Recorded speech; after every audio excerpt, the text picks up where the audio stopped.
subjects itself to historical verification. He says, we saw this. We go to the Bible wanting to hear what the living God has to say to us. When God speaks, what does he say? The God who speaks. Visit stream.afa.net. This is American Family Radio, a listener-supported ministry of the American Family Association.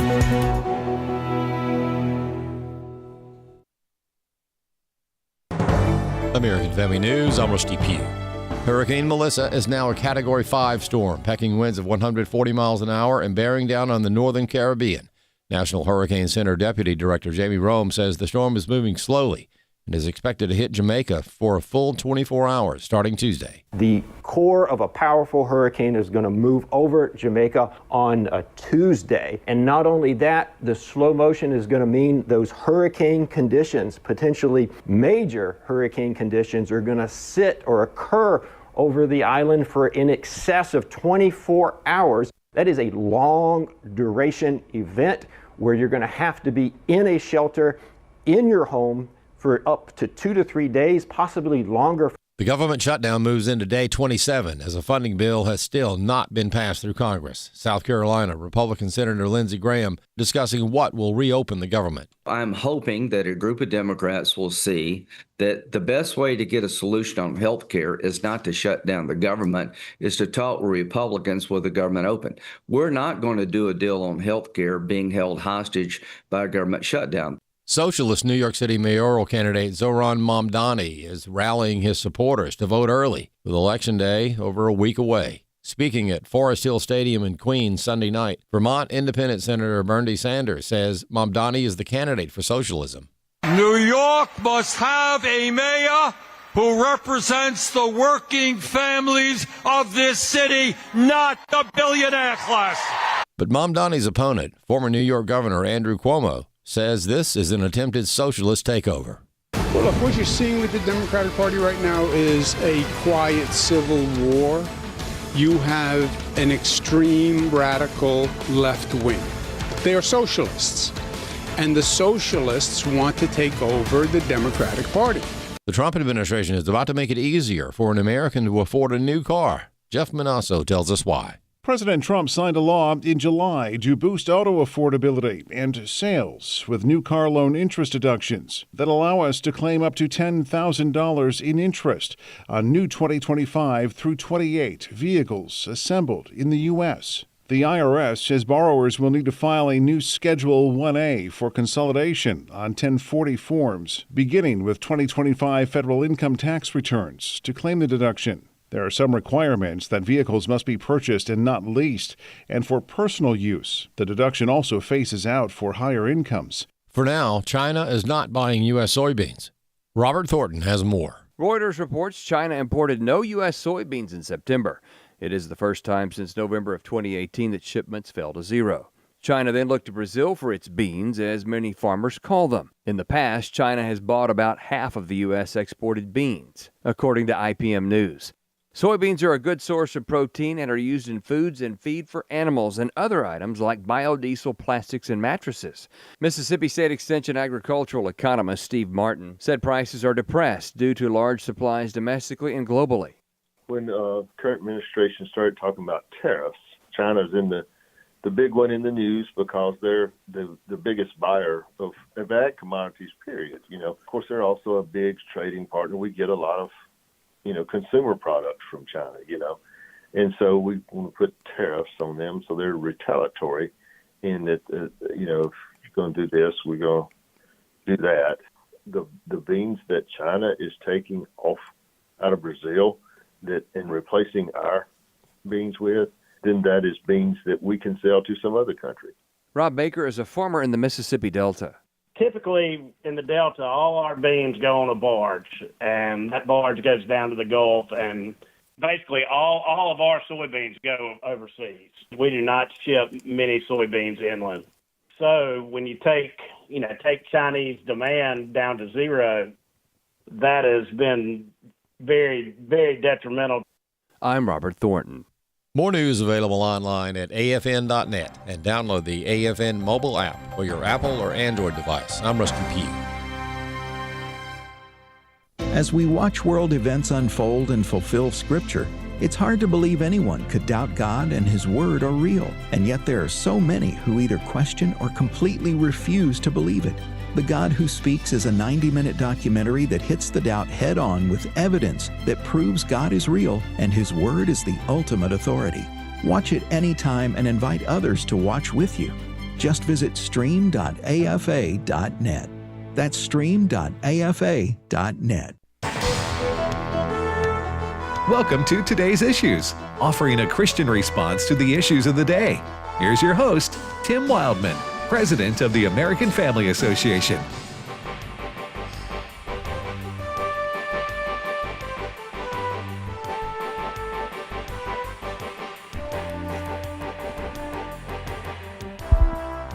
Hey, good morning, everybody, and welcome to Today's Issues on the American Family Radio Network. That's the name of this here program. Today's Issues on this Monday, October the 27th, 2025. Again, thanks for listening. Joining me in studio today is Ed Vitagliano. Good morning, Ed. Good morning, Tim. And Fred Jackson. Good morning, Tim. That's all, folks. Just three of us. That's it. There's no fourth voice today. Chris Woodward's off on Mondays. That's right, yeah. And Steve Paisley Jordahl will be with us, at 11, an hour from now. All right, gentlemen, you have a good weekend? I did.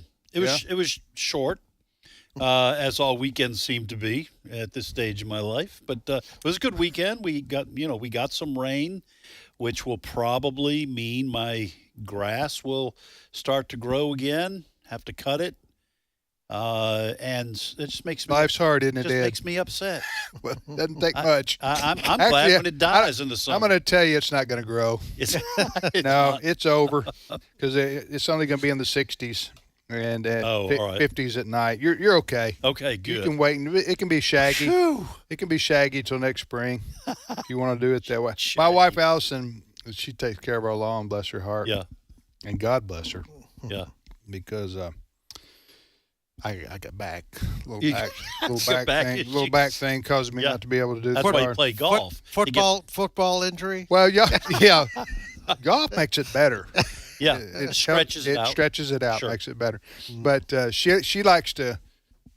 She has an I can't take any credit. I'm just going to be honest. So she has an immaculate yard. So she'll cut it one last time. Yeah. After the frost and everything, to make it smooth until the spring. Make it look good, yeah. Make it look good. So, anyway, we got a lot to talk about. Did you introduce Fred? I did. Oh, yeah. okay. All right. Fred. I wasn't paying attention. How old? It's all about me. Fred, our Canadian-American, who's over here. Toronto Blue Jays and the Los Angeles Dodgers are tied, right? They are so optimistic after the first game. It was 11-4 or something like that. Yeah, Then they go to they go back to is Los Angeles tonight or tomorrow? I believe it's tonight. I think it's tonight. Yeah. The World Series is on for those who don't want. Yes. I was telling Fred this morning that I watched the kind of extended replay of the first game, which was Friday night, I think, and in Toronto, and the Blue Jays had a huge sixth inning. I don't know whether they scored 9 runs or something. Something crazy. But anyway, one of the players hit a grand slam in the middle of that inning. And on the replay, sometimes they'll switch announcers, to get home field opposite team. And they had, the first time I've ever heard, a play-by-play for baseball in French. Because there were, Oh, yeah. So they were calling the grand slam in French. And it was pretty funny. Yeah. And they cheered in French too. Did they? Yeah, they say "la cheer," "la cheer," "la cheer," and we're on Le Show. See, that's right. I did, by the way. I know our listeners just are hanging on every word here. This is rich. But my daughter one time came home. No, I'm sorry, it was my son. And I was just messing around with him, and I told him, I said, "You want me to teach you how to speak French?" And he said, "Yeah." And so I told him, I said, "To speak French, all you have to do is put le in front of everything. Le chair, le table, le fork. And I was just messing around with him. The next day he went to school and told his teacher in front of the class that he could speak French. And she said, "Really? Well, go ahead." And that's what he did. And she laughed. She said, "I don't know where you got that from. That's not French." My French was, I think, a semester, maybe 2 in high school. You know, and I was real attentive during those formative years. And I just remember my name. I do remember that, Timote. Timote. That's Timothy. That sounds Spanish. Timothy. I don't. It may have been. I wouldn't have known the difference. French. All right, can I just say one more quick story? One more. You lay it on us, JJ. One more quick story. Oh man, that kind of hurts. That going hurts. full JJ on us. I got one more quick story. So in high school, I went to an all-boys Catholic high school. Yeah. And you have to take a foreign language. I had 2 years of Spanish. And then day one, my junior year, we're all walking into Spanish class, and across the hall is the new French teacher. And she was a babe. I mean, all these high school boys and all boys Catholic high school, all standing outside looking at this Wanted to take beautiful, French. right out of college. And I did. I went home that Signed day up and I for told my French? dad, I said, "I'm thinking of taking French." And of course, he just looked at me. I don't think he slapped me in the back of my head, but he said, "Why?" Wow, this sudden interest in French, son. Well, of course, the answer was a big no. All right. A lot going on in the world. By the way, have you guys seen this hurricane model down in the Caribbean? Oh, yeah. Okay, there is a massive Category 5 hurricane. Now, is it Melissa? Melissa. Melissa, it's not going to come to the United States. The model show it going out to sea, but it is going to just ravage Jamaica today. Yeah. And I was listening to a news account. You think, well, these people in the Caribbean deal with hurricanes all the time. Not necessarily. In the last major hurricane to hit Jamaica, they said was in the 90s. So, wow, that's surprising. Yeah, me too. I was surprised by that. So, most of the time, the hurricanes go from the west coast of Africa. They form there, and then they go into the Caribbean. But they go north of Jamaica. They go up to the other islands there, and Florida. You know, Florida has a lot of experience with hurricanes. But what I'm saying is, I don't know how to pray for weather. I hear. I don't know how you do that, because God puts nature into existence, and He doesn't stop it normally from happening. Does that make sense? Do y'all know what I'm talking about here? And, I don't want to. And you either pray that God will break the storm apart, or send it somewhere else if it's heading towards you. And then if He sends it somewhere else, it's going to hit somebody else. Yeah, you don't want this kind of weather to hit anybody. Right. Okay. But we can pray. The Bible does say pray for people. Yeah. Right. Pray for safety and preservation. Safety. So we can pray for the people of Jamaica in particular. That's why I bring this subject up. We can pray for them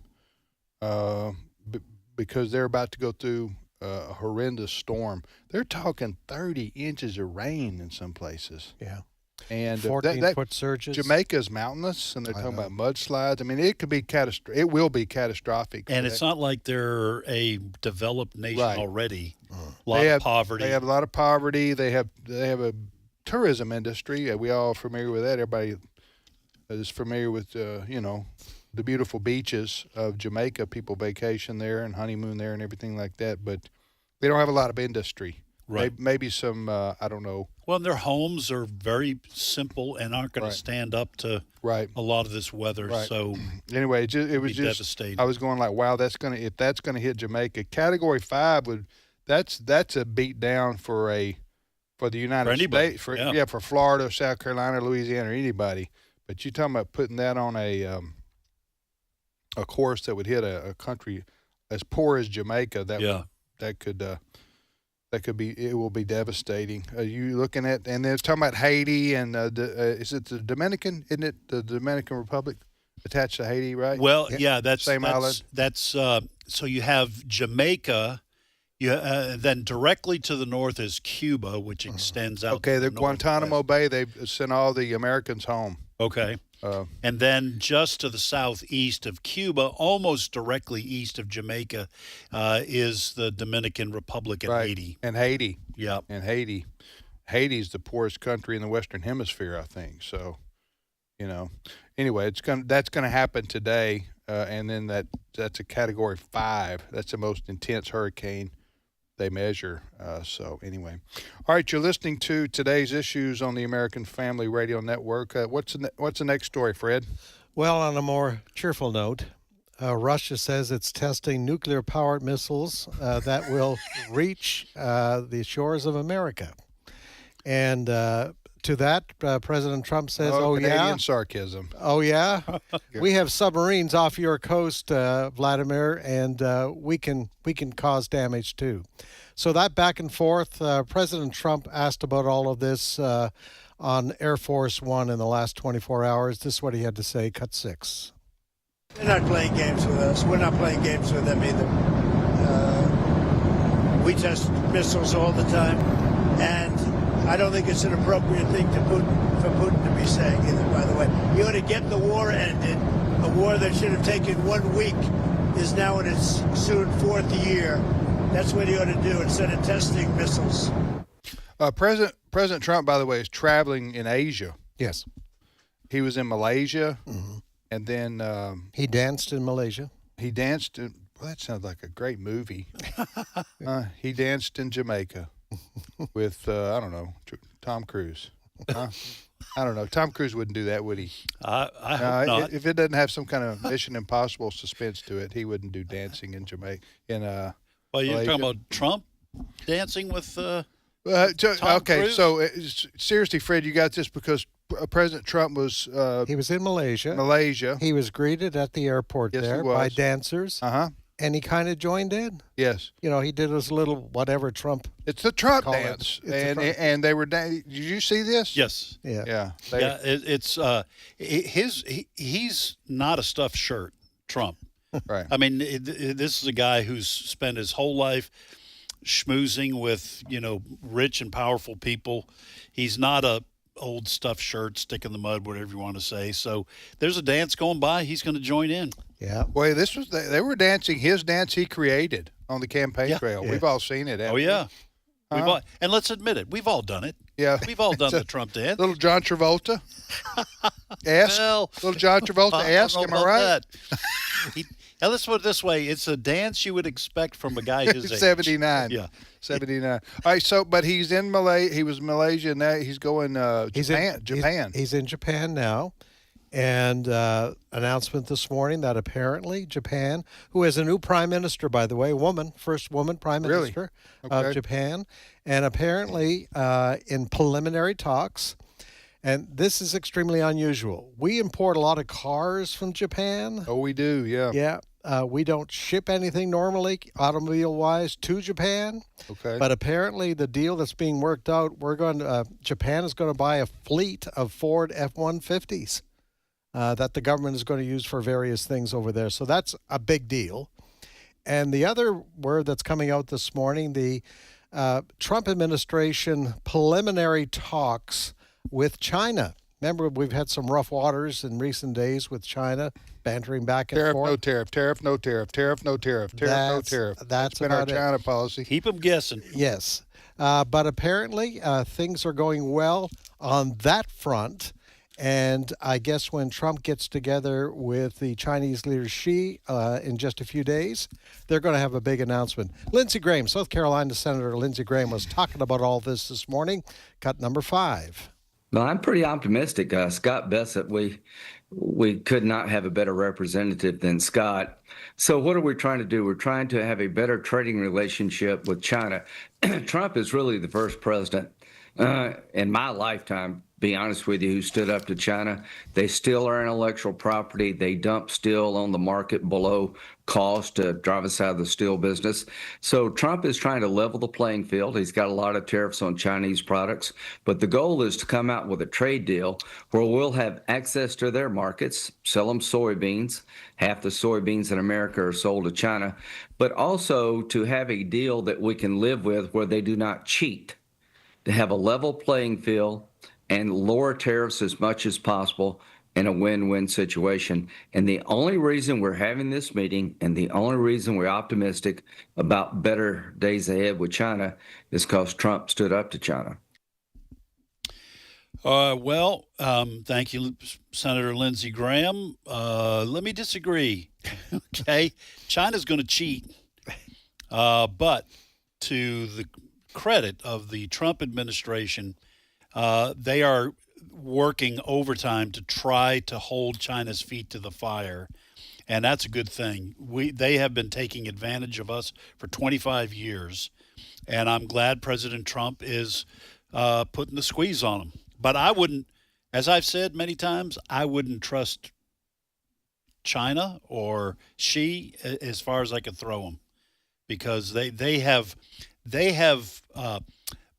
grown exponentially in their tech sector, for the most part, by stealing knowledge from the U.S. or from companies that they have bought or from companies that they work with. And that's just the way they've made their move. And I guess all is fair in love and war, as they say, but I'm glad Trump has taken a hard line with China. So President Trump he started in Malaysia, he's in Japan, and then he's going to China? South Korea. He's going to South meet Korea with and then China? No, he's not going to China. He's going to meet with Xi in South Korea is what I Oh, okay. Yeah. Okay. Xi being the leader of Communist China. Correct. What do they call that title? Is he chairman? Yeah, he's like chairman of the board? He's like chairman Frank Sinatra of China? Is that what he is? Is he also called president? He's chairman of the Communist Party. Yeah. She's how you pronounce his name. Xi Jinping. He's the big guy. Yeah. General Secretary of the Chinese Communist Party. Yeah. And yeah, he just amazingly he's also president. He's reelected time after time. His popularity is through the roof. It absolutely is. Yeah. And so we're going to sell Ford F-150s in Japan for the first time. Is that what you're saying? To Japan, apparently that's the report. That's what they're saying. Okay. And this is why I applaud President Trump, because Japan has had this in place forever. Had what in place? Where we'll sell our cars and vehicles and trucks in your country. You can't sell yours, American-made, in our country. So that's how a lot of these imbalances have happened. And so tip of the hat to the Trump administration. He is getting... What about Silverados? So they're going to let Chevy in too? I don't know. They vote. Good question. Those people vote. Yeah. Chevy owners. Yeah. When they're not broke down on the side of the road. But I didn't say that. That was Ed's little jab there. Just a joke. It's just a joke. If they had been taking Silverados instead of Ford F-150s, I would have done the opposite. Like joke. a rock. Yeah. Which one was that? Was that Chevrolet? Chevrolet Bob Seger, Forever and Ever. I just remember that growing up. Like his song "Like a Rock." Yeah. They used that for the advertisement. So Bob Seger probably made a mint off that one. And that was their motto in that song. That little clip of the song. Yeah, forever. For a long time. Yeah. All right, you're listening to Today's Issues on American Family Radio. I'll tell you what, the president, the world traveler there, of course, that's what presidents do, but he went to Israel and back, 10 days ago, 2 weeks ago? Yeah. And now going to, now he does have, he doesn't rough it. No. Okay. He's not going on standby. Nope. By the way, he has indicated that he is open to meeting with the North Korean leader, Kim Jong-un. Rocket Man? In South Korea, if he wants. That's what Trump Rocket calls him. Man, yeah. Rocket Man. So he is going to be. He said he's open to it. Oh, okay. He likes that little fella. Have you noticed that? Trump does. Huh? He likes that little fella. He likes that little fella. He calls him Rocket Man. Sounds like his Who does that? His wife's dog. I like that little fella. Well, all right. So Trump said he's open to meeting with an impromptu meeting with the dictator of North Korea. Yeah. So that may or may not happen. Then he meets with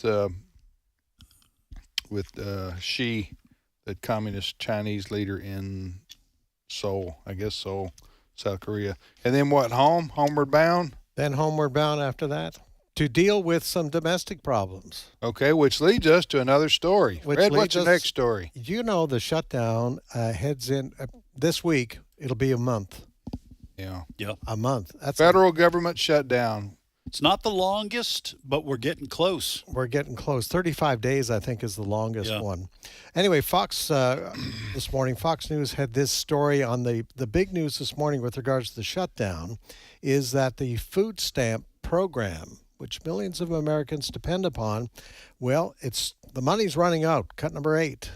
The pressures will continue to mount on Congress. Consider for a moment just food stamps. The USDA, which administers federal SNAP benefits for more than 40 million people, posted this warning on its website. Bottom line, the well has run dry at this time. There will be no benefits issued November 1st. They, Democrats, can continue to hold out for health care for illegal aliens and gender mutilation procedures, or reopen the government so mothers, babies, and the most vulnerable among us can receive critical nutrition assistance. Now, some Democrats over the weekend were pressed on that point. Is this a trade-off you're willing to make and continue to make, letting some Americans go hungry?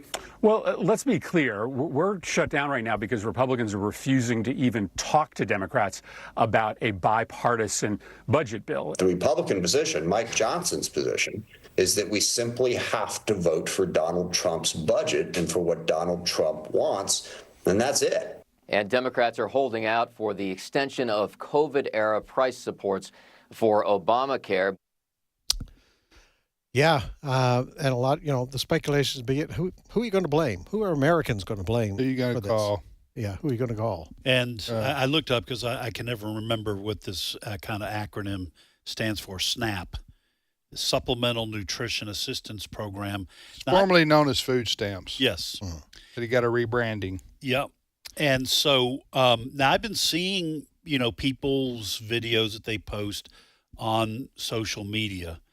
And for some people, and man, they look like they're, physically capable of getting a job, but they're complaining about the fact that their $700 or $800 a month that they get for food through SNAP is going to come to an end. First of all, I don't know why there aren't more or better work requirements for SNAP, especially if you're able-bodied. Is that the same as an EBT card? Well, I think they get their benefits through an EBT card. It's like a debit card, which you can swipe. Yeah. But these folks are completely reliant on SNAP. Yeah. I don't know what they're going to do for food. You don't, some people have to rely on that. They've got no choice. But you don't want to be in a situation where you have to depend on the government to get you your money or your family doesn't eat. Well, okay, so the bottom line here on this federal government shutdown is we're reaching a point where it's going to start affecting millions more Americans if it continues on for a few more days. Is that true? Yep, that is true. And we got to go to a break here, I know. But when we come back after the break, there is another front in this government shutdown that is probably going to explode in the next few days, and that involves air traffic controllers. Yeah. What I try to keep up with the reasons why I hear the what's the primary reason Democrats are saying no to voting on this? They're trying to use the shutdown as a wedge to continue the Biden COVID subsidies for Obamacare. Okay. That's the big one. Which was put in place for COVID emergency. Yes, and for illegal immigrants. That's right. For health care for illegal immigrants. Yes, they can cut. That's their hill to die on. Yeah. Wow. Okay. We'll be back momentarily. Stay with us.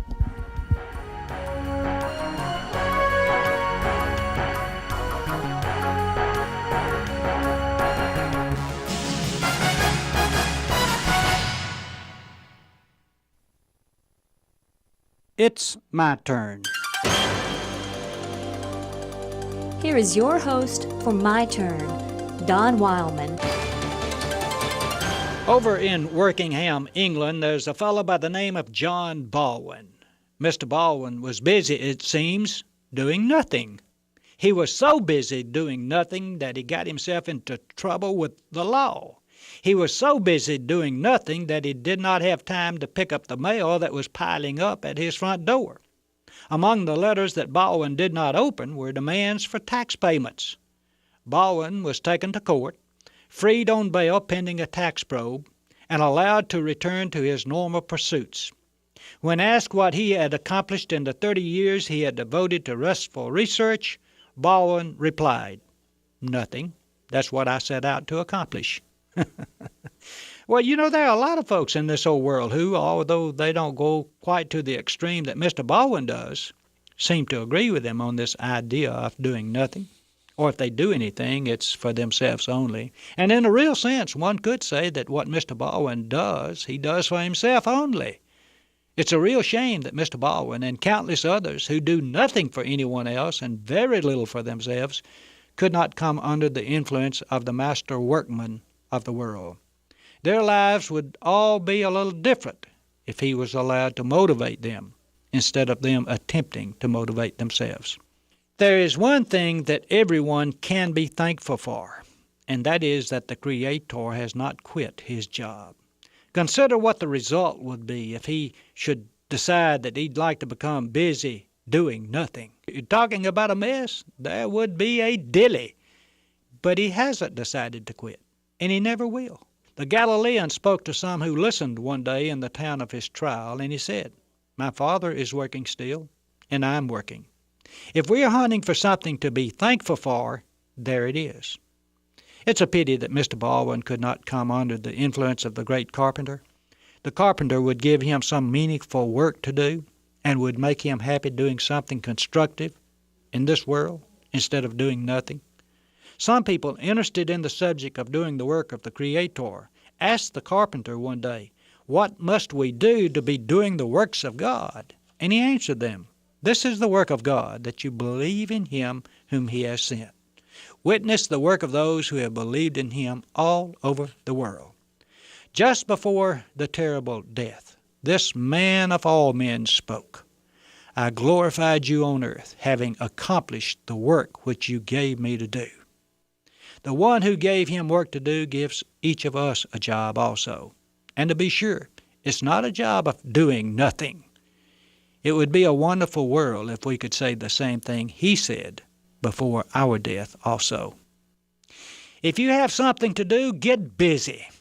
If not, find something. This has been My Turn with Don Wildmon, a production of the American Family Association. One thing I ask from the Lord, this only do I seek, that I may dwell in the house of the Lord all the days of my life, to gaze on the beauty of the Lord and to seek him in his temple. Psalm 27:4. American Family Radio. This is today's issues. Email your comments to comments@afr.net.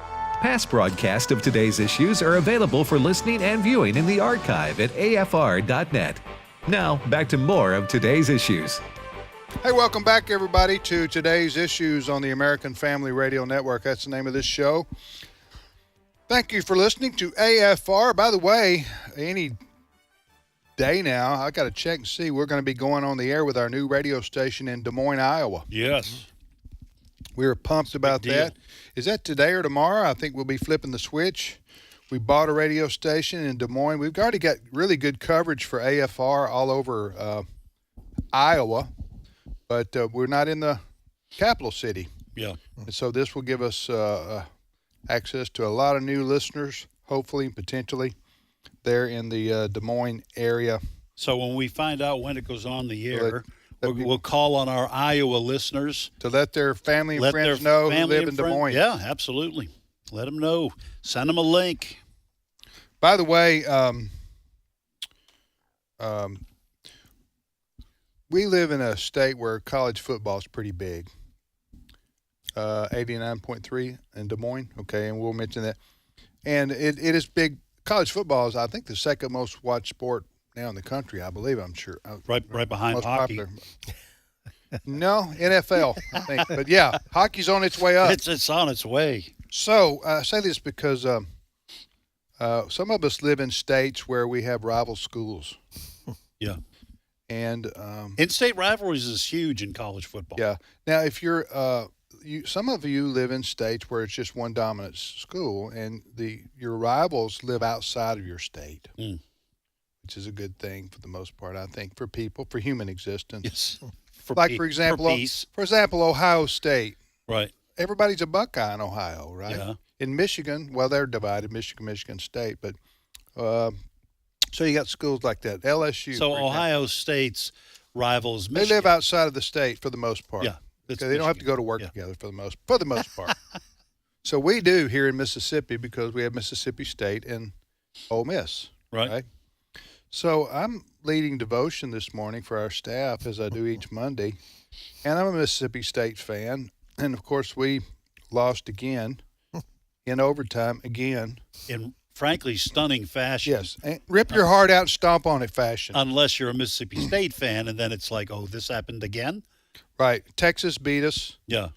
With all their 5 stars. They beat our 3 stars, and it happened in overtime. But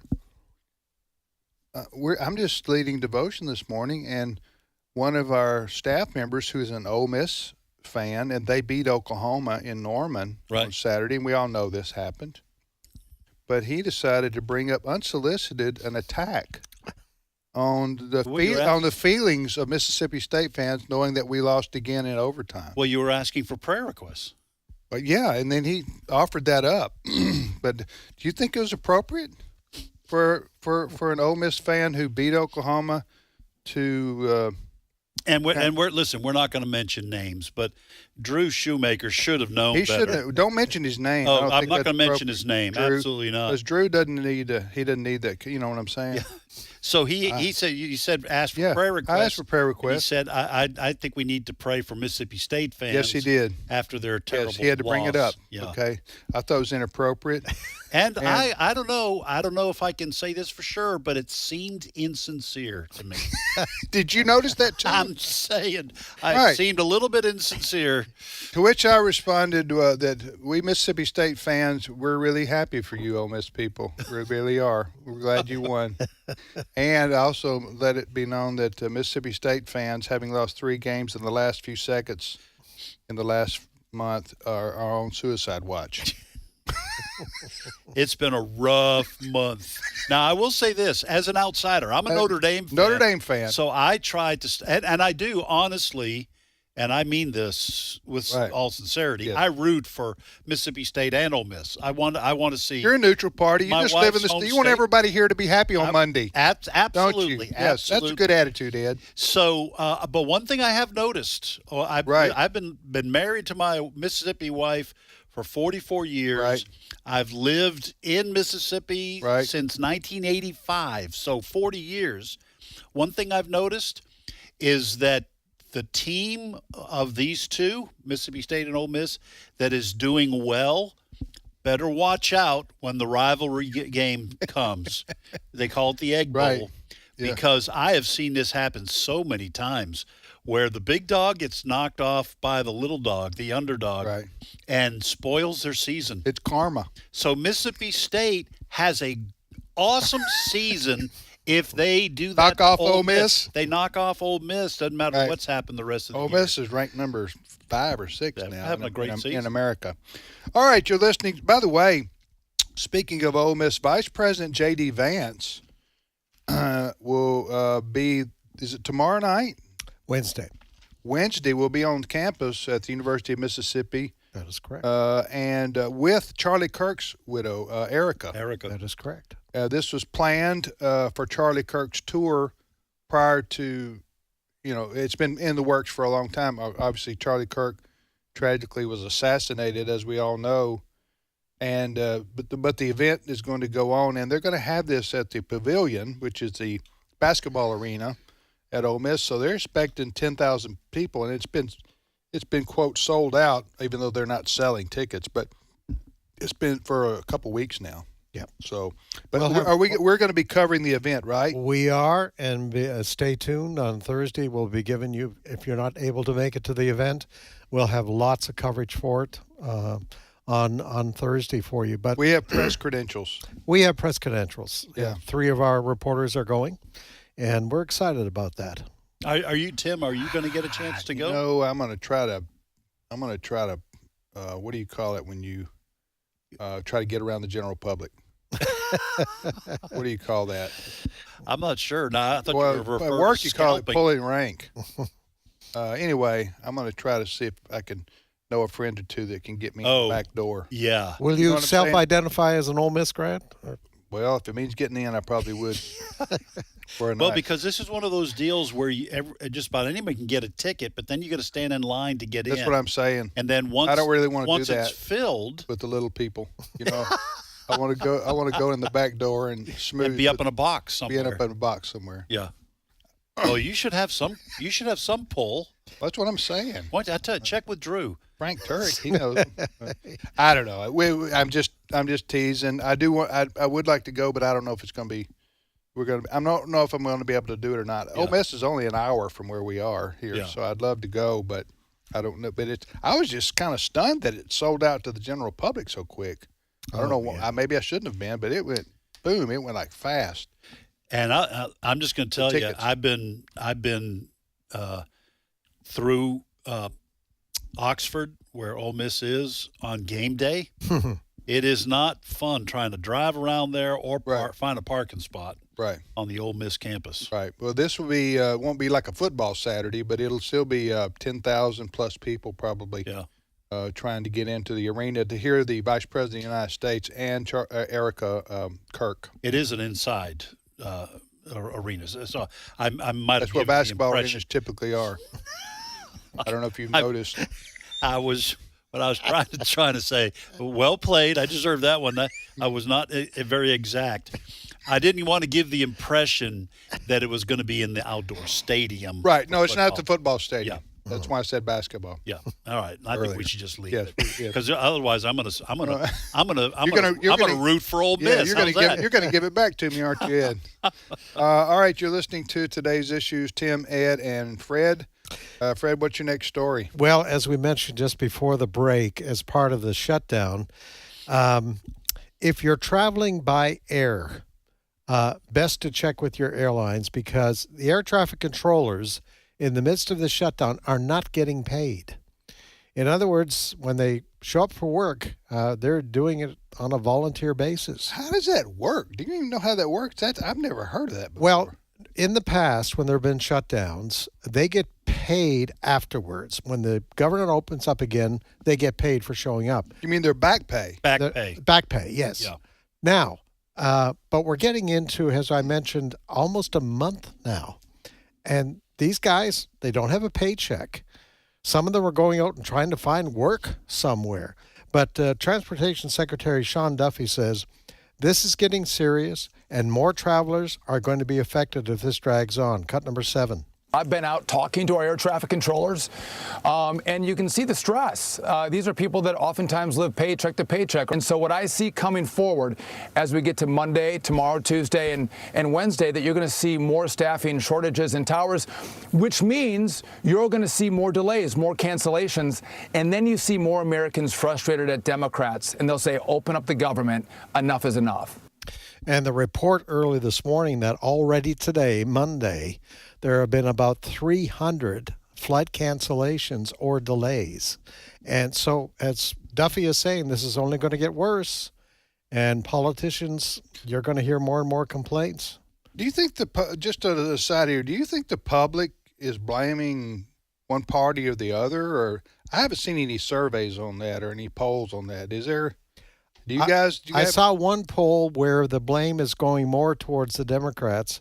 The reason seems to be is that they understand Republicans are voting to reopen the government. They are the ones voting to reopen. Okay. The Democrats are not supporting the ongoing resolution to open up the government. Because they're holding out on the Obamacare subsidies. That is correct. And also on health care for illegal aliens. That is correct. Right. That is correct. So that's what this is about. But we are on a month now, right? So this week, I think. Yeah, tell you what, I'm not flying anytime soon. On I got one or two I think coming up before the end of the year, but that doesn't comfort me any. If I'm getting ready to fly, knowing that the air traffic controllers are tired and weary and. Well, I think, now, Fred, correct me if I'm wrong, that this is the reason for the flight cancellations is that the safety protocols are in place. I think that they're not allowed to do their jobs. Gotcha. If, I think it's heavily unionized, so past their whatever hour shift, maybe 10 hours or whatever, they're not allowed to. They've got so they federal. Are they federal? Are they FAA employees? Yes. That's my understanding. So you remember but they do have a union, though, right? Yes. I think they do. Well, you remember when they went on strike when President Reagan, for those who are old enough to remember, the air traffic controllers went on strike, and President Reagan, it was during Reagan's administration, he fired them all. Remember that? Mm-hmm. That's right. Yeah. He fired them all because he says you're not allowed. There are certain public unions that are not allowed to go on strike. If I remember correctly, and so President Reagan just fired them all. Yes, and air traffic controllers are one of those that aren't allowed to go on strike. They tried it and then backfired. Yeah. Anyway, go ahead. Excuse me. I've seen a couple of polls and was just looking one up, the Quinnipiac poll. It seems like more people are blaming Republicans for the shutdown. I think because the Democrats' message is getting a lot of lift through the mainstream media. Their message is that Republicans want to shut down the government because they don't want health care, Obamacare, to be available with the subsidies. The Republican message is that no, Democrats want Obamacare available for illegal immigrants, and I think the Democrats' message is probably getting through a little bit more. Yeah. But if the SNAP benefits go out, if they're no longer flowing to people who depend on what we used to call food stamps, I don't know that the pressure might not then ramp up on Democrats simply because a lot of these benefits flow into blue cities. Yeah. And if they're not getting their food through, can't get that charged up EBT card, electronic benefits transfers, what EBT stands for, they may pressure Democrats. So I'm not sure how this plays out. The Democrats seem content to let it play out all the way, and we'll see who blinks first. Speaking of this federal government shutdown, I was watching a story about Yosemite National Park, and I think this is the same as national parks across the country. They're open, but the employees who govern the park are not, like park rangers and stuff, aren't there to police it, and yet people are being allowed to go into the national parks. They were saying in Yosemite it's dangerous. They said people are base jumping when they shouldn't be. They're climbing up. It's basically what do you call it when you rock climb up cliffs and stuff? They're doing this kind of thing. They're camping when where they shouldn't be. In other words, it's a wild, wild west. I didn't know you could get in these some of these national parks. Well, you would think if the federal government shuts down, which affects the National Park Service, that you would the parks would be closed to the public as long as the park rangers aren't there. I'm all for freedom, but it should be closed. They should be closed down. Right. If they don't have the park rangers and the personnel there to police the park. I mean, I would have thought the gates would be shut and locked. So type you in national parks and federal government shutdown and see what comes up, because I was stunned by that. But they show these people out in Yosemite, out in California, just base jumping off this big famous rock. What's that called? It's famous. El Capitan? Yeah, I think so. It's All right, so this is my search says most U.S. national parks are partially open during the government shutdown with access to outdoor areas such as roads, trails, lookouts, and open-air memorials generally maintained. However, visitor services are significantly limited or unavailable.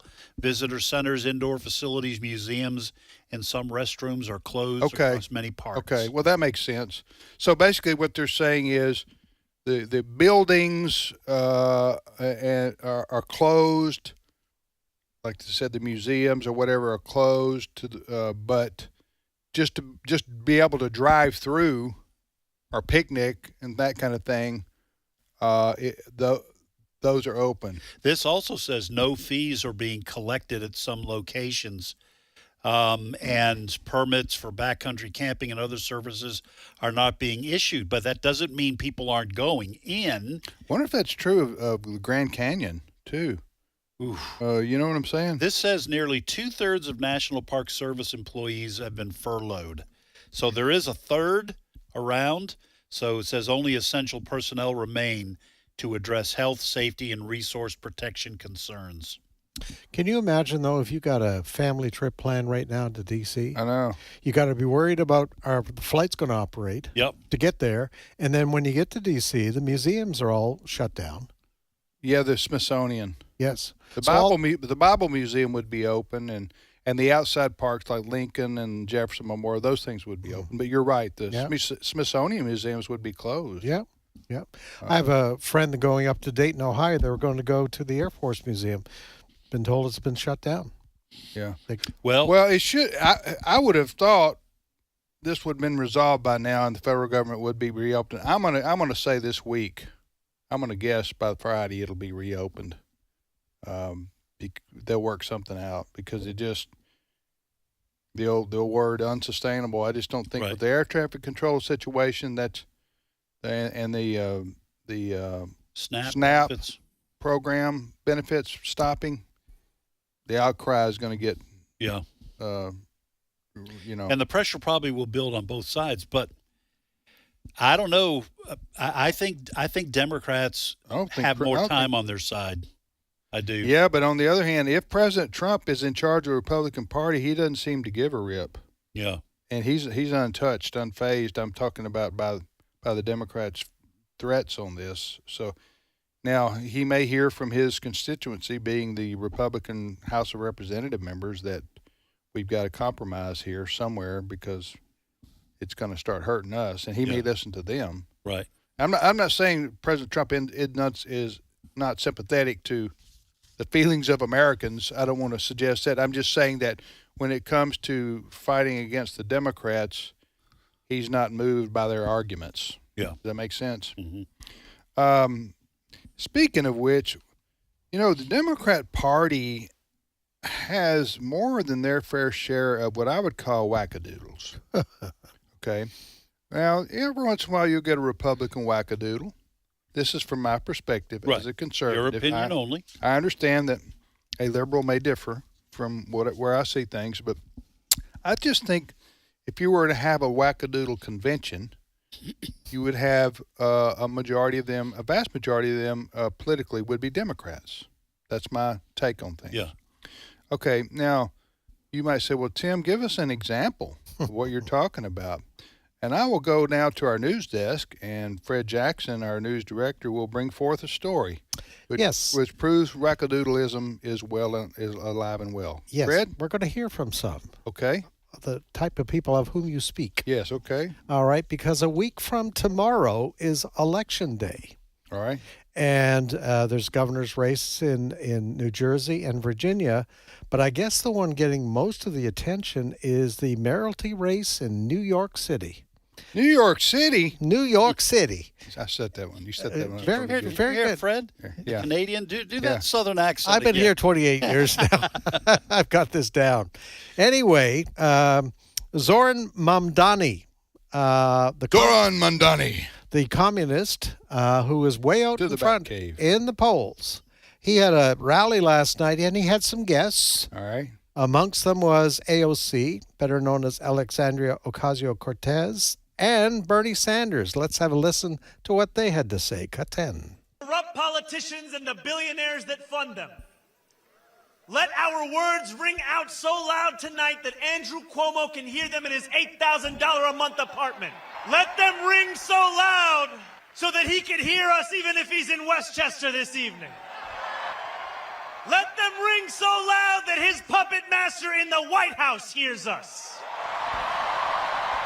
New York is not for sale.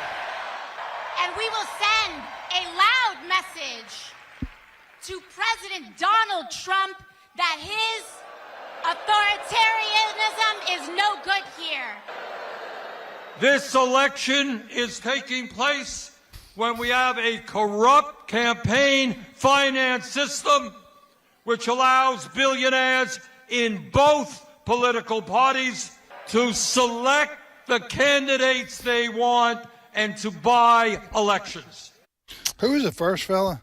That was Mamdani. That was Mamdani. Oh, wow. He's really going after Cuomo. Yes. Oh, yeah. But I don't think, honestly, if you believe the polls, he doesn't have much to worry. It looks like a cakewalk right now. The Republican, the fellow that wears the beret, what's his name? Curtis Sleva. He's been around like since the 30s, right? What's his name? No, Curtis Sleva. Guardian Angels or yes, something like that? I think he started the Guardian Angels maybe back in the 60s or What was 70s. the purpose of the Guardian Angels? It was to protect. This is how things go in cycles. All right, Democrats in the 60s and 70s on into the 80s became known as the party whose policies protect criminals but not victims. So crime got so bad in New York City that the Guardian Angels were a private group. They became known for wearing their little uniforms with the berets. They would try to help people who were caught up in burglaries or robberies or assaults. They would be there to try to help people. And not as law enforcement. Not as but law just enforcement. citizens. They were volunteers. Okay. And so that was the origin. I don't know if Curtis. I think it's Sleva, but it's spelled Sliwa, but I think it's pronounced with a V. But I'm not sure he started it, but he was at least the most well known early on. So he's the Republican candidate for mayor, and him staying in, a lot of people, Republicans and Democrats who don't support Mamdani, are upset because he's staying in and he's going to take votes away from Cuomo. And if Cuomo doesn't have those votes, he can't beat Mamdani. Isn't that the thinking here? That's the math.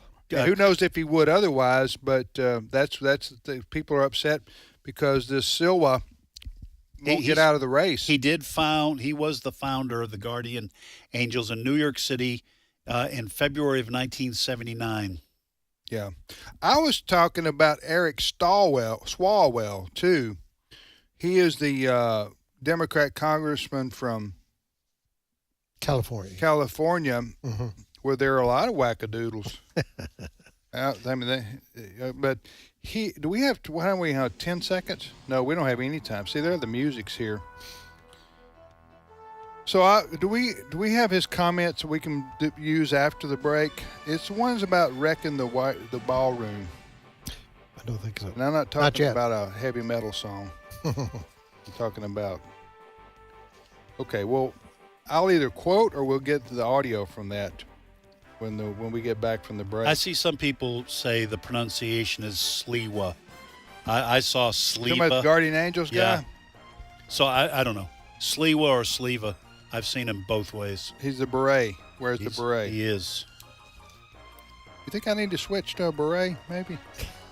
Hey, Do you like berets can be pretty fashionable looking. Okay. We'll be back. What you got going on looks good. We'll be back momentarily with Steve Paisley Jordahl coming up in 5 minutes.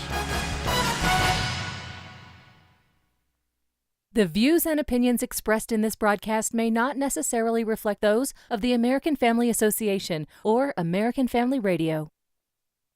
Faith, family, freedom. American Family Radio. The enemy has pulled out all the stops to try to destroy the family for a very long time. That's why the American Family Association stands boldly in the gap to protect and strengthen this God-breathed institution.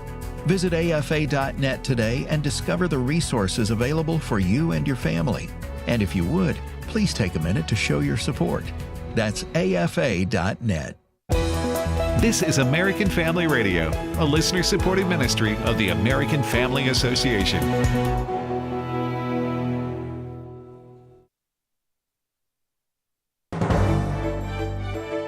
American Family News, I'm Rusty Pugh.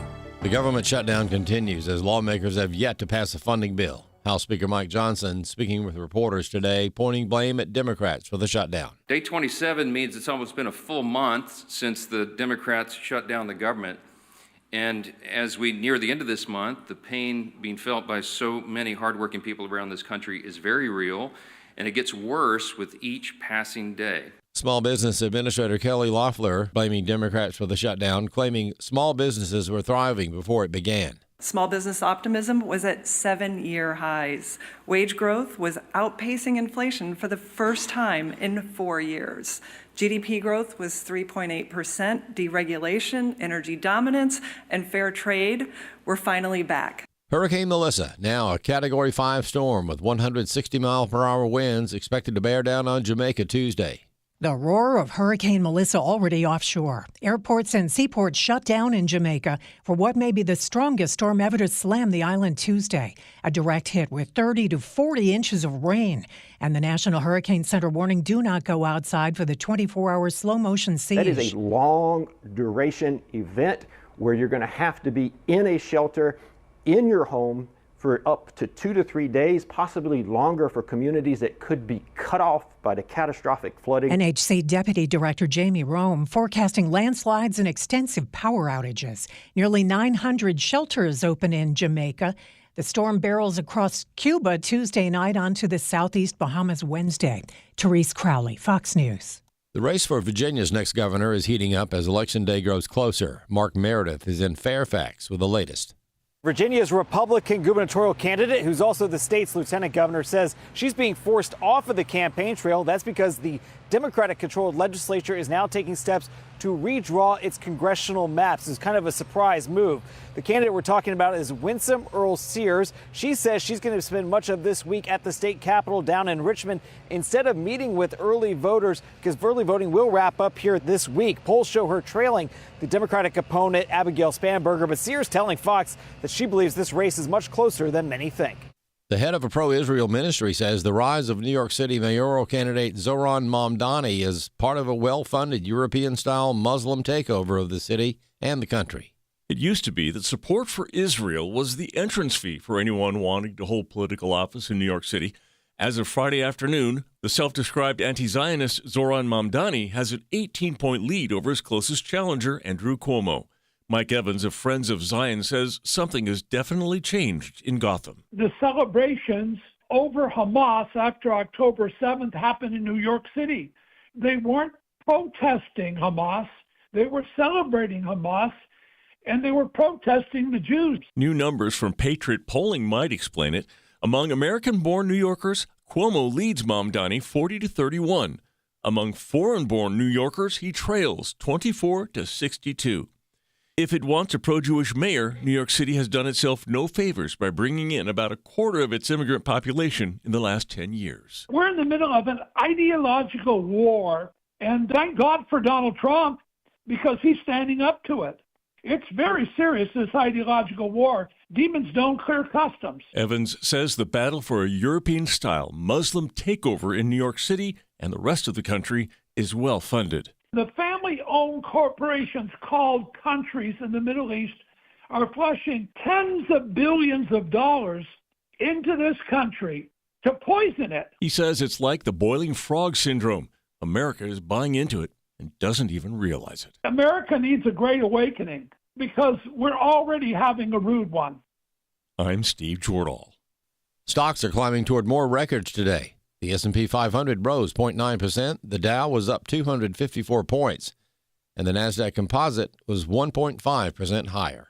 More news online at afn.net and download the AFN mobile app for your Apple or Android device.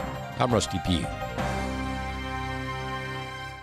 The American Family Association's mission is to inform, equip, and activate individuals to strengthen the moral foundations of our culture. We also support the church. Our goal is to be a leading organization in biblical worldview training for cultural transformation. AFA aims to evangelize the lost and disciple the believer. We aim to strengthen biblical marriages and equip parents to raise godly children. Thank you for standing with the American Family Association.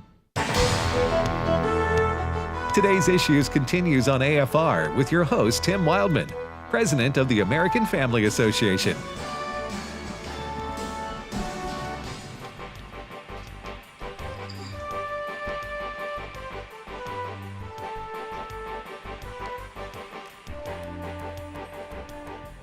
All right, welcome back, everybody, to Today's Issues on the American Family Radio Network. Thanks for listening to AFR. Today's Issues is the name of this program. We're here Monday through Thursday from 10:05 to 11:30 Central Time on AFR. And, of course, Fridays we have Trivia Friday, also known as Learning University. So that's every Friday.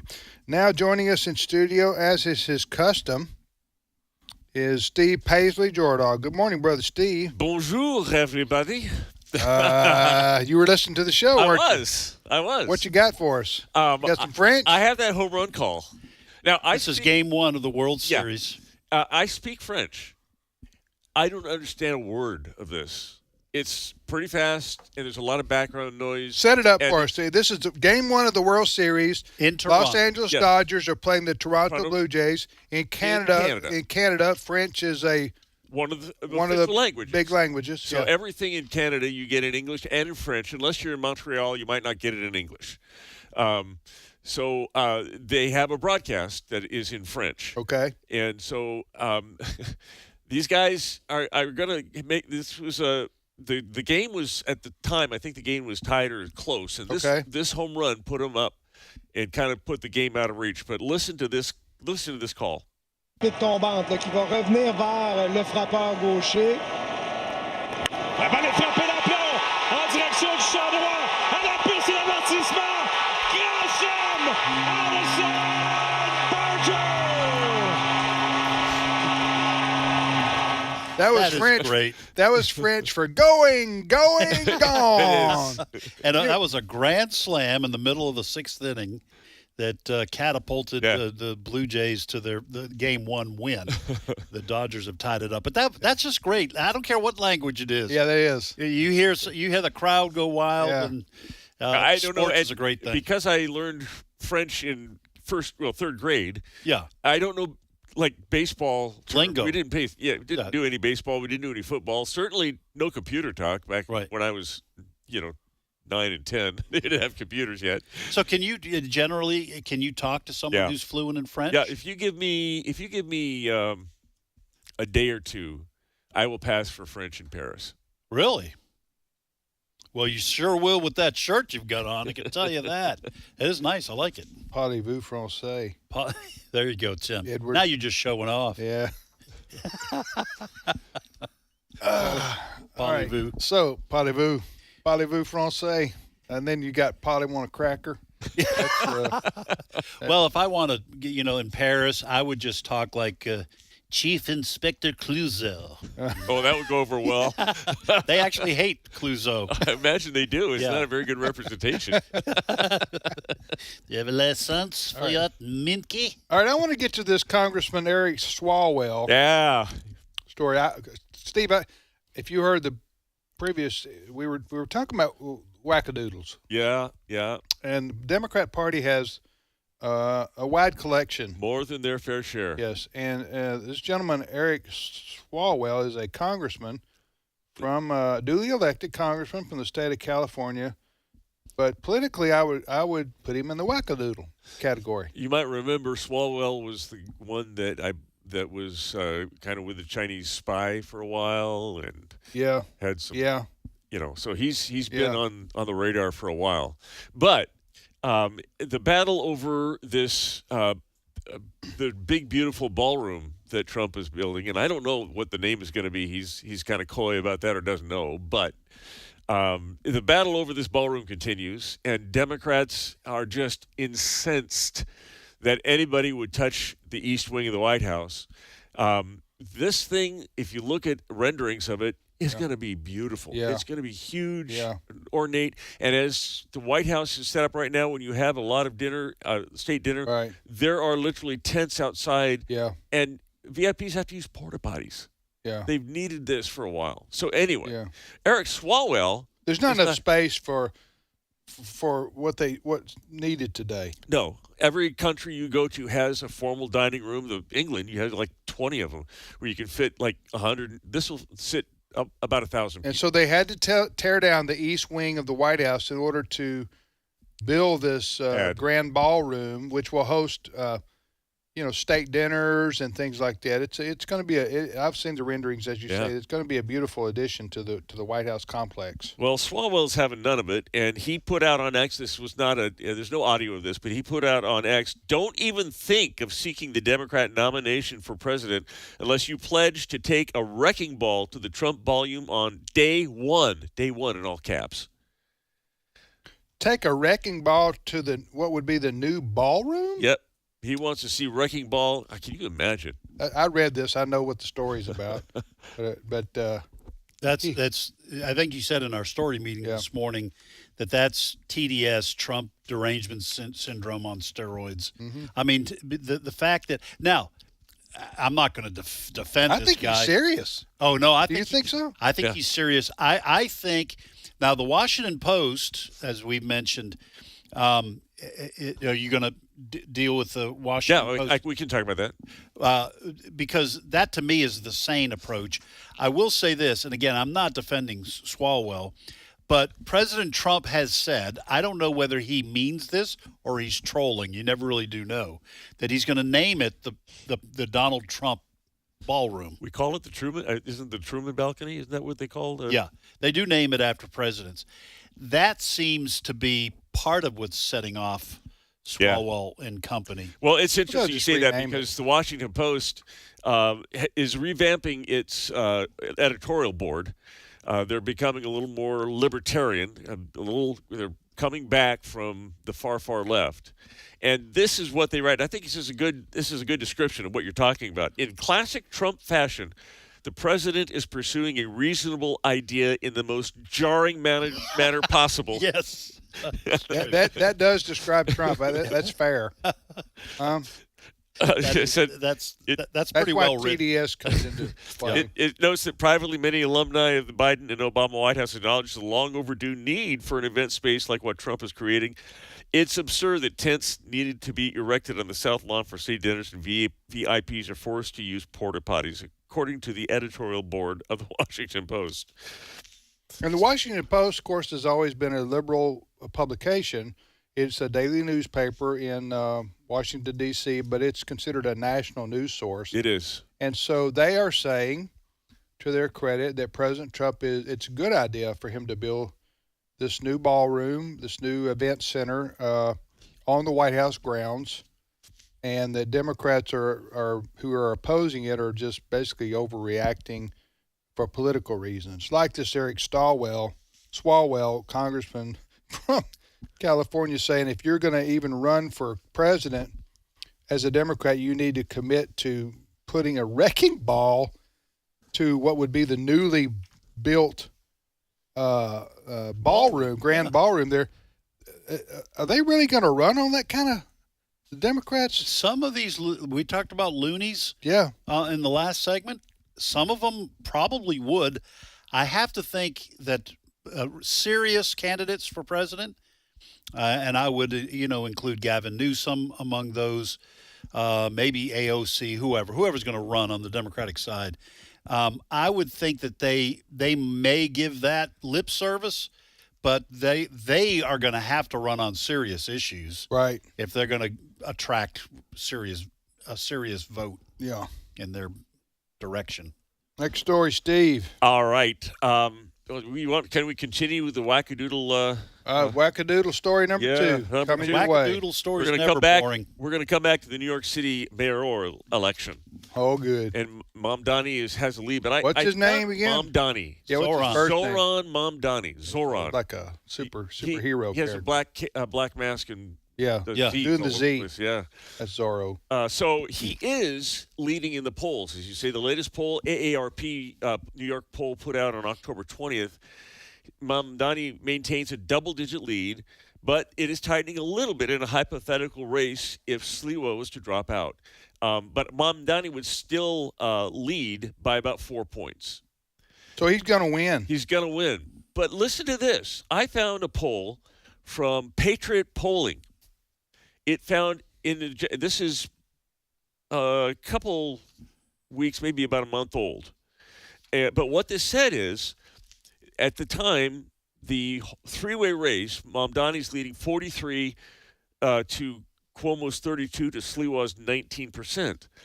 But among American-born New Yorkers, Cuomo leads 40%, Mamdani 31, and Sliwa 25% of the vote.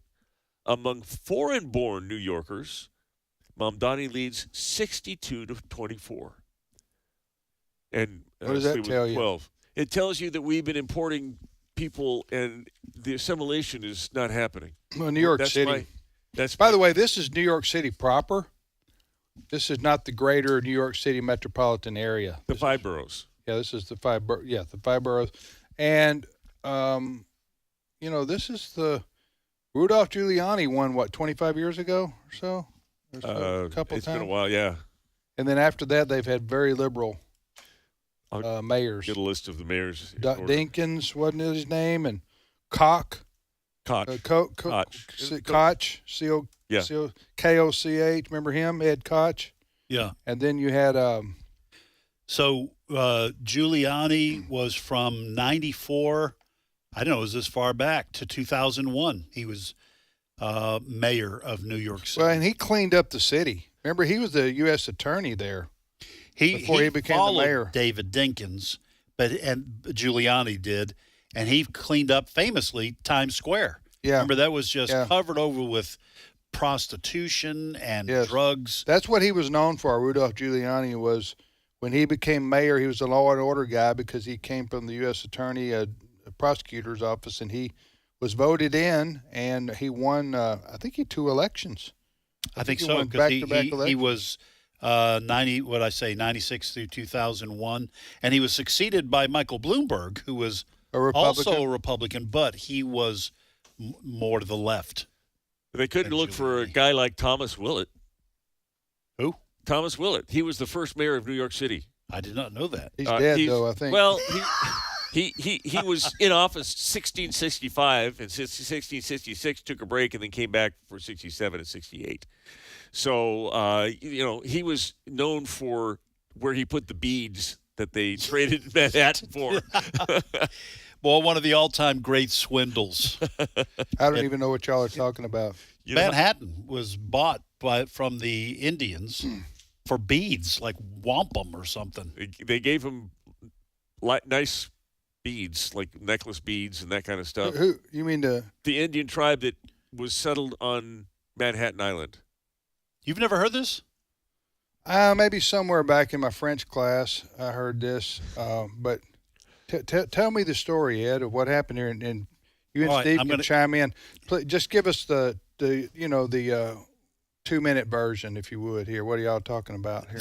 The 2-minute version. Can you do that? So, yeah. So, now I have looked it up to get the details correct. All right. So the Lenape, also called the Lenni or Lenape and Delaware people. So they were the Indians, Native Americans, indigenous. And so they controlled area in what is now known as New York and Manhattan. City. What's that? New York City? New York City. And so what's now known as present-day Manhattan, it's now one of the 5 boroughs of New York City, was purchased. I'm trying to find the it was purchased. I'm trying to find out who it was. 60 guilders from the Dutch. The Dutch paid good value at 60 guilders, likely including tools and cloth and trade, not just beads. So the Dutch paid for Minuit. the Indians to buy Manhattan? Is that what they were talking about? So what's now known as Manhattan. The $24 worth of beads story was later a simplification and an exaggeration, turning the nuanced trade into a symbol of Native Americans being cheated, though it's not an accurate depiction. They actually got goods like tools and cloth and stuff. Much better. But it was only for about $24 to $50 worth of. Now, how much of Manhattan did they buy? The whole island. The whole thing. So now, in defense of the Dutch, and in defense of the Lenape, however you pronounce it, people.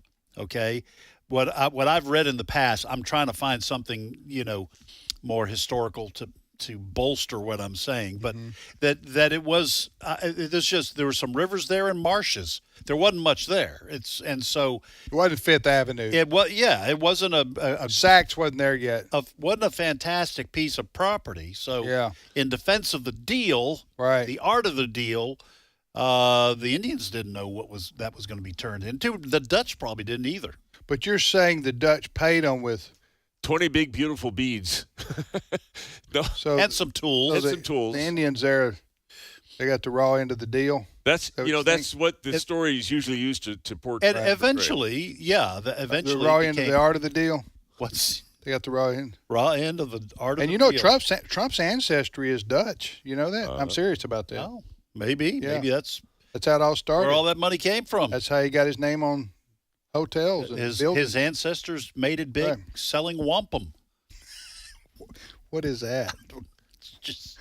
I need to stop. Is that like an incense? No, wampum is just wampum. We used to wampum when we. I know football teams that have been wamped. Huh? Yeah, in fact, you saw that Saturday. I don't need to hear that again. That's a distant memory. Wampum is a traditional shell bead of the indigenous peoples of the northeast woodlands of North America. And so I think they use it as a method of exchange. It's money. It must have been some really, really nice wampums. Don't you think?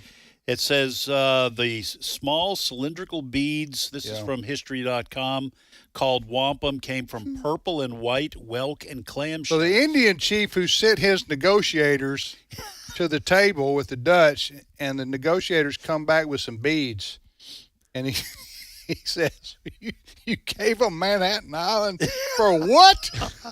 For these beads. They're really nice here, Chief. Just look at these. Look at these, Chief. And I also want to defend the Native American people who sold Manhattan to the Dutch, because Vitaglianos all throughout our infamous history have also been terrible at the art of the deal. So some people got it and some people don't. Did y'all give away Italy or something? Well, we would have given the chance. Yeah. All right. Go ahead, Steve. All right. You want to get to the next story? Yes, please. Yeah, all right. We better. We're getting like close to ethnic jokes. Yes. We're talking AI. It's dangerous here. We have to apologize to somebody. Well, let's start with Italians. Okay. Go ahead. You don't have to apologize to them. I want to talk about artificial intelligence. All right. Speaking of Italians. As opposed to oh, man, that just came to me, and I shouldn't have said it, but it was just there for the taking. As opposed to the intelligence being demonstrated on this show. I apologize to all Italians out there. I did not mean that. And, folks, it is not sincere. You do not represent artificial intelligence to me. There was just a joke that was bad, and I apologize for it. Well, Ed, will you please accept my apology on behalf of all Italians? On behalf of the Italian people. Thank you. You accept my apology. Here's some beads. You want some beads? I got some beets for you. I prefer ravioli, but beets. All right, Steve, save us. Well, China, and this is analysts say, this is from Fox News. Analysts say China is developing a chilling strategy for fighting a war with the United States, basically destroying Americans' fighter jets before they even leave the ground. Now, this is a common war tactic. What does Chile have to do with any of this? Did you say Chile? No. Oh, I'm sorry. China? No, chilling. Oh, chilling strategy. Oh, my bad. A chilling I'll let strategy. you start over again. Do that again here. Analysts say China has developed a chilling strategy for fighting a war with the United States, destroying America's fighter jets before they ever leave the ground. In nearly every modern conflict, disabling enemy aircraft on the ground has been the first move. It happened when Israel struck Iran's nuclear sites. It happened in the Russia-Ukraine war. The first thing you want to do is keep the planes off on the ground. You control the sky. Well, a U.S. defense technology firm says that it has built a way to fight back. Shield AI, based in San Diego, has unveiled a new AI-piloted fighter jet designed to operate without runways, without GPS, and without constant communication links. An aircraft that can think, fly, and fight on its own. If you bring up the Fox News page, you'll see these things. This is crazy. Front page. Shield AI says the jet is called the X-Bat. It can take off vertically, reach 50,000 feet, fly more than 2,000 nautical miles, and execute strike or air defense missions using an onboard autonomy system known as HiveMind. They are not going to ask permission, or they are just this is just go to fox.com, foxnews.com. By the way, this HiveMind system with the X-Bat means it can operate even when your opponent is trying to jam radar and GPS. This is huge. This is a huge development. It's supposed to be this system is supposed to be out there and deployed by 2029. I've been saying this for several years now, that if China ever decides to go after Taiwan and expects the U.S. to be involved, they will strike U.S. bases first, all over the Pacific, probably even Hawaii, to try to take out, because you're going to go to war. China's thinking, we're going to go to war with the U.S. anyway. We might as well cripple them in advance. Yep. And that was part of the strategy when the U.S. and NATO sat opposed to the Warsaw Pact and the Soviet Union. Everybody knew that if the Soviet Union ever attacked Western Europe, they would strike air bases first, because you want to control the skies. We just better hope and pray, and I mean this all seriousness, that the U.S. and China never get into a war at all, military conflict at all, because it could explode into World War III. Yep. But what you're talking about is aircraft that have their own minds, as it were. Yeah, they fly and fight autonomously. They've been given the pictures of the enemy aircraft. I'm sure they've put that in, and where they're coming from and what they look like. They're programmed. They're programmed to recognize the enemy aircraft. And are these real, or are these pictures of futuristic? I think those are real pictures. Do you see what I'm talking about? Yeah, I think that's AI. That's AI representation of something that's yet to be built. That it's yet to be operational and deployed. I'm sure there are prototypes that are being Well, we're talking about tested. Our pictures on Fox News. You can go to our Facebook page. Brenda's put the pictures up there. Our Today's Issues Facebook page, we put pictures of these aircraft. And the pictures says, now this says Shield AI. Some of these pictures are probably real, but some of them are representations of what a X-Bat airfield. Have they been built yet? Do we know? That I'm sure there are prototypes that are being tested, but they have not been built for deployment yet because they're still going through the research and development phase. But these would be aircraft that would be like launching cruise missiles. Okay, you launch cruise missiles. Now they're operating on their own. They have perfect understanding of by GPS where they're located. They hit their targets. This would be like launching aircraft that don't have pilots. A human makes the decision to send them, and then they operate on their own. That's kind of scary. I know. But I'm sure everyone else is figuring this out too. Yeah. Thank you, Steve. My pleasure. Thank you, Ed. Yes, sir. Our thanks to Fred Jackson, the Canadian American, who was on with us earlier, and Brent Creeley, our redneck American, who. And we will have an official apology to the Italian American community. Yeah, it'll be forthcoming right after pizza. Oh, man. We'll see you tomorrow, everybody.